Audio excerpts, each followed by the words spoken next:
बगैर staff level agreement के वो चला गया, बट इसका हरगिज़ ये मतलब नहीं है कि स्टाफ लेवल एग्रीमेंट नहीं होगा। और इसमें जो बाकी चीज़ें हैं कुछ जैसे कि जो पाकिस्तान में हालिया सैलाब आए उसके नतीजे में ज़ाहिर है कि अभी असेसमेंट तो हो रही है, लेकिन एक असर तो पड़ेगा। तो उसमें सुना है कि IMF ने एक ऑफर किया था 450 अरब रुपए की एडजस्टमेंट करने के लिए तैयार थे, लेकिन शायद जो हुकूमत से पहले एक जो चीज़ जिक्र करने की जरूरत है ना, गवर्नेंस की रिपोर्ट का मसला क्या है। दो चीज़ों पे इसके बाद हम बात करेंगे, जो उनकी ऑफर और फिर हमारे एक्चुअल लॉसेस कितने हुए हैं, जो हुकूमत ने बताया, हुकूमत का दावा है ये जो गवर्नेंस की रिपोर्ट है ना, governance and corruption diagnostic report, ये बड़ी कॉम्प्रिहेंसिव रिपोर्ट है। मुझे मौका मिला इसके कुछ चैप्टर्स देखने का, इसके ऊपर हमने प्रोग्राम्स भी किए हैं, स्टोरीज भी किए हैं, मजीद भी करेंगे। ये सिर्फ किसी एक इन जनरल जो करप्शन की बात हो रही है उस कॉन्टेक्स्ट में नहीं है, इसमें पाकिस्तान के अंदर रूल ऑफ लॉ की भी बात करते हैं।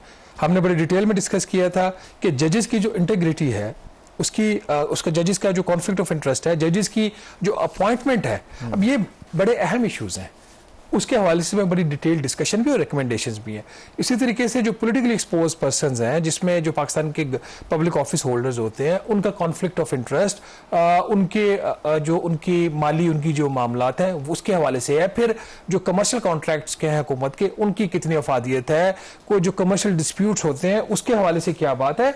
तो it's a very comprehensive report, और मेरा ख्याल है कि अगर हुकूमत इसको ठंडे दिल से देखे तो वो चीज़ें जिसमें क्योंकि जिस तरह के हम सिस्टम में इस वक्त रह रहे हैं, अगर किसी जगह पे कोई लगता है इनको कि बड़ा ही सेंसिटिव कमेंट आया है, तो ये हुकूमत पाकिस्तान का एज अ सॉवरन स्टेट हमेशा इख्तियार होता है कि उस रिपोर्ट से उसको वो डिलीट करवा सकता है। माजी में हमने खुद अपने प्रोग्राम्स में पॉइंट आउट किया कि जहाँ पे IMF ने गलत कमेंट्री की थी पाकिस्तान के किसी इशू के ऊपर, अभी भी अगर हुकूमत समझती है तो बिल्कुल IMF को ये चीज़ हमें एक्सेप्टेबल नहीं है, वो निकाल दे और बाकी इसको वो कर दे, पब्लिक कर दे। और उसकी एक एग्जांपल भी हमारे सामने है कि जो पाकिस्तान में इलेक्शंस हुए थे, जो EU की या कॉमनवेल्थ की रिपोर्ट थी, वो ज़ाहिर है कि पहले उन्होंने गवर्नमेंट को सबमिट करवाई, उसके बाद ही फिर उसको पब्लिक किया जाता है। अब इसलिए जो आप ये गवर्नेंस की और इसके इशूज़ की बात करें, रूल ऑफ लॉ, जजेस की इंटेग्रिटी, ये इसलिए भी ज़रूरी है। पिछले हफ्ते भी जो हमने डिस्कशन की थी कि क्यों हमारे यहाँ से जो मल्टीनेशनल कंपनीज भाग रही हैं, मैन्युफैक्चरिंग हब नहीं बन, उसमें कई जो फैक्टर्स हैं। एक ये भी है कि आपको पता है कि जब आपके मामलात अदालतों में जाते हैं तो वहां पर आपको इंसाफ नहीं मिलता, मामलात लटक जाते हैं, जिसकी वजह से भी आपके बिजनेस पर असर पड़ता है। तो इसका बहुत गहरा लिंक है कि अगर आपके यहाँ रूल ऑफ लॉ होगी, आम आदमी को भी इंसाफ मिलेगा, बट उस रूल ऑफ लॉ का आपकी मईशत पर भी पॉजिटिव असर पड़ेगा। देखिए, पाकिस्तान में जो इस वक्त गैर मुल्की सरमायाकारी नहीं आ रही, उसकी सबसे बड़ी जो वजह जो है ना, वन ऑफ द रीजंस आपकी जो पॉलिसीज की इनकंसिस्टेंसी तो है, ये जो डिस्प्यूट्स हैं। आपको पता है कि सऊदी अरब से इन्वेस्टमेंट क्यों पाकिस्तान नहीं आ रही थी? एक जो बहुत बड़ा उसके अंदर फैक्टर था कि सऊदी अरब की कुछ इन्वेस्टमेंट जो के इलेक्ट्रिक के अंदर थी, वो एक डिस्प्यूट था। वो डिस्प्यूट हल हुआ है तो कल उसके ऊपर एग्रीमेंट भी हो गया है। उसके बाद बाकी भी जो सऊदी ट्रस्ट है वो पाकिस्तान की इकोनॉमी के ऊपर, पाकिस्तान के जुडिशल सिस्टम के ऊपर इंप्रूव होगा। तो फायदा किसका होगा? गवर्नमेंट ऑफ पाकिस्तान का, अवाम का, सबका फायदा होगा, मुल्क का फायदा होगा।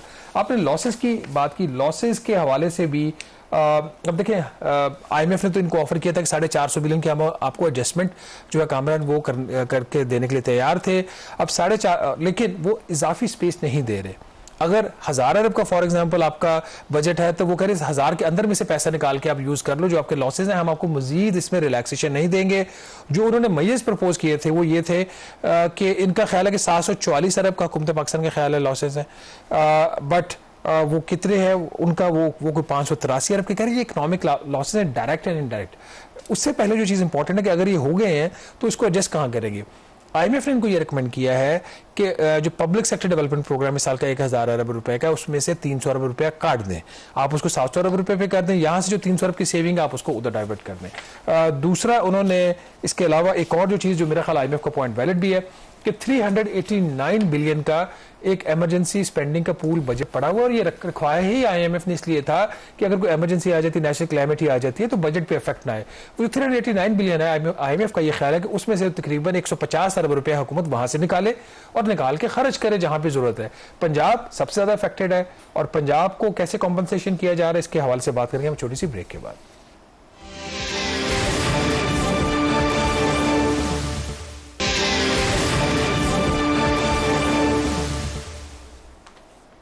जी, ब्रेक के बाद एक दफ़ा फिर आपको खुश आमदेद कहते हैं। IMF और पाकिस्तान के दरमियान जो हालिया होने वाले मुज़ाकरात हैं उनके हवाले से बात कर रहे हैं, और स्टाफ लेवल एग्रीमेंट क्यों नहीं हुआ और कब होगा।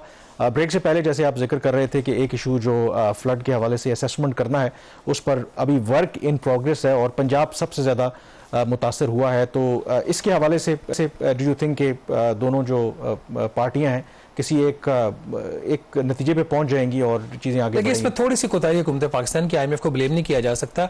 इकोनॉमिक लॉसेस तो डायरेक्टली इनडायरेक्टली आपने वर्कआउट कर लिए। जो फिस्कल लॉसेस हैं, अब अगर सैलाब की वजह से अगर 744 अरब रुपए के लॉसेज हो तो सारा तो बजट के ऊपर तो नहीं इंपैक्ट आएगा ना। बजट के ऊपर कितना इंपैक्ट आएगा वो अभी फाइनल नहीं था। IMF का ये ख्याल है कि जो सूबाई बजट्स हैं उसके ऊपर कोई 145 बिलियन का इंपैक्ट आएगा, तो वो सूबों के जो अखराजात है उसको रिलैक्स करने के लिए तैयार है। उसके बाद जो दूसरी चीज़ है उसके अंदर जो पंजाब के अंदर चूंकि ज़राअत मुतासिर हुई है ज़्यादा, तो पंजाब का जो एग्रीकल्चर इनकम टैक्स का हदफ है उसमें से 30 अरब या उनका जो रेवेन्यूज है उसको वो माइनस करने के लिए तैयार है। तो ओवरऑल अगर कामरान देखा जाए तो IMF की इसके हवाले से जो लॉजिक थी वो गलत नहीं थी। ये सिर्फ हमारे एंड पे था कि हम तैयार नहीं थे। अगर हम फुली तैयार होते, हमें पता होता कि उनके आने से पहले, हालांकि वज़ीर-ए-आज़म पाकिस्तान ने रिक्वेस्ट की थी IMF की मैनेजिंग डायरेक्टर से कि आप कंडीशंस को रिलैक्स करें, और IMF ने इंडिकेट भी किया कि हम रिलैक्स करेंगे टू द एक्सटेंट जो लॉसेस, फिस्कल लॉसेस, और वो भी फिर हम आपको बताएंगे आपने खर्चा कहां से करना। तो अगर इमरजेंसी बजट पड़ा हुआ है तो क्यों नहीं आप उसको खर्च करते, तो उसको आप इधर उधर क्यों उसके लिए सप्लीमेंट्री ग्रांट्स वहां से इशू कर रहे हैं।